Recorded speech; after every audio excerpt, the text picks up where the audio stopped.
Bangabandhu Sheikh Mujib medical বিশ্ববিদ্যালয় BSMMU এর নাম পরিবর্তন করে নতুন ব্যানার টানিয়ে দিয়েছেন ছাত্ররা। টানানো ব্যানারে বিশ্ববিদ্যালয়ের নতুন নাম দেওয়া হয়েছে বাংলাদেশ মেডিকেল বিশ্ববিদ্যালয় বিএমইউ। ৮ জানুয়ারি সকালে ক্যাম্পাসের বিভিন্ন ব্লকের ভবনের সামনে এসব ব্যানার দেখা যায়। খোঁজ নিয়ে জানা যায়, বৈষম্য বিরোধী ছাত্র আন্দোলনের শিক্ষার্থীদের সঙ্গে নিয়ে বিএসএমএমইউ এ কর্মরত চিকিৎসক, কর্মকর্তা কর্মচারীরা নতুন নামের এই ব্যানার টানিয়েছেন। বিশ্ববিদ্যালয়ের ভাইস চ্যান্সেলরের একান্ত সচিব ডাক্তার মোহাম্মদ রুহুল কুদ্দুস বিপ্লব বলেন, তারা যে নাম দিয়েছেন এটা সহ আরও কিছু নাম বিশ্ববিদ্যালয় কর্তৃপক্ষের প্রস্তাবনায় রয়েছে।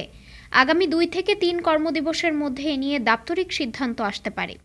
বিশ্ববিদ্যালয়ের উপাচার্য অধ্যাপক ডাক্তার এ.কে. আজাদ বলেন, ছাত্রদের সঙ্গে পরামর্শ করেই কর্তৃপক্ষের সিদ্ধান্তের ভিত্তিতে অচিরেই নতুন প্রজ্ঞাপন আসবে। এর আগে গত 5 ফেব্রুয়ারি রাতে 12টার দিকে বঙ্গবন্ধু শেখ মুজিব মেডিকেল বিশ্ববিদ্যালয় থেকে বঙ্গবন্ধু নাম সংবলিত সাইনবোর্ড খুলে ফেলেন প্রতিষ্ঠানটিতে কর্মরত একদল চিকিৎসক, কর্মকর্তা ও কর্মচারী। শুরুতে বিশ্ববিদ্যালয়ের সি ব্লক ভবনে টানানো সাইনবোর্ড এবং পরবর্তীতে আরও একাধিক স্থান থেকেও বিশ্ববিদ্যালয়ের নাম থেকে বঙ্গবন্ধুর নাম খুলে ফেলেন তারা। ডেস্ক রিপোর্ট, আজ বার্তা, ঢাকা।